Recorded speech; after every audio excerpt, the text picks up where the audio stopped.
Hey, good afternoon, everybody. It is July 14th, 2025, and we are in the Old Testament book of Ecclesiastes, and we're going to read chapter 8 today.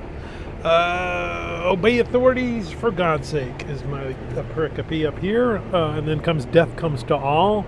So, again, we're looking at a fallen world through that falling perspective, and we're kind of get some of that Proverbs in here, and understanding that, hey, you know what? I can disagree with a king. I can think a king is corrupt. King can be corrupt, but you know what? He has authority. So I need to submit to that authority because that's what God wants us to do, is submit to his authority ultimately. I don't want to become a rebellious person. Well, I don't have to listen to that one. Well, now I don't have to listen to that one, and now I can just ignore God. No, authority is authority. And we have to understand that God is the top. So does that person have authority? Doesn't matter if they're corrupt. You know what? They'll get their due in due course. But I need to understand that they have power over me. They can lock me up, etc., etc. So I respect the authority.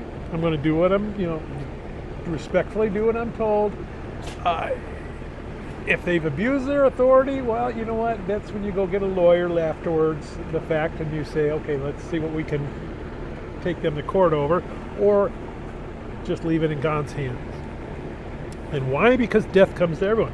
Doesn't matter if you're wicked or righteous, sooner or later you're going to die, and that's it. Whatever your plans are done. Whatever reward you think you've built up for yourself on earth is gone, goes to somebody else. God is the permanent. The reward we have with God is what we as Christians are working on. That's what we want to see. The reason why Solomon keeps coming back to vanity of vanities as he tries to make sense of a fallen world from their fallen perspective is he's pushing God out of the picture.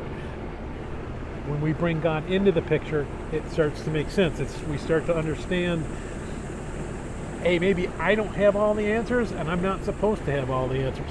God has all the answers, and if my faith is in God, then it'll all be taken care of. Let's go ahead. We're going to read Ecclesiastes chapter 8. Who is like a wise man, and who knows the interpretation of a thing? A man's wisdom makes his face shine, and the sternness of his face is changed. I say, keep the king's commandment for the sake of your oath to God. Do not be hasty to go from his presence. Do not take your stand for an evil thing, for he does whatever pleases him. Where the word of a king is, there is power, and who may say to him, what are you doing? He who keeps his command will experience nothing harmful. And a wise man's heart discerns both time and judgment, because for every matter there is a time and judgment. Though the misery of man increases greatly, for he does not know what will happen, so who can tell him when it will occur? No one has power over the spirit to retain the spirit, and no one has power in the day of death. There is no release from that war, and wickedness will not deliver those who are given to it. All this I have seen and applied my heart to every work that is done under the sun. There is a time in which one man rules over another to his own hurt. Then I saw the wicked buried, who had come and gone from the place of holiness, and they were forgotten in the city where they had done. This also is vanity, because the sentence against an evil work is not executed speedily. Therefore the heart of the sons of men is fully set in them to do evil. Though a sinner does evil 100 times and his days are prolonged, yet I surely know that it will be well with those who fear God, who fear before him. But it will not be well with the wicked, nor will he prolong his days, which are as a shadow, because he does not fear before God. There is a vanity which occurs on earth, that there are just men to whom it happens according to the work of the wicked. Again, there are wicked men to whom it happens according to the work of the righteous. I said that this also is vanity. So I commended enjoyment, because a man has nothing better under the sun than to eat, drink, and be merry, for this will remain with him in his labor all the days of his life, which God gives him under the sun.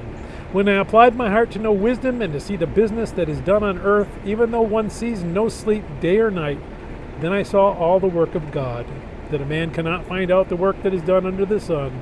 For though a man labors to discover it, yet he will not find it. Moreover, though a wise man attempts to know it, he will not be able to find it. May God bless the reading of his word, and may God bless you. Bye.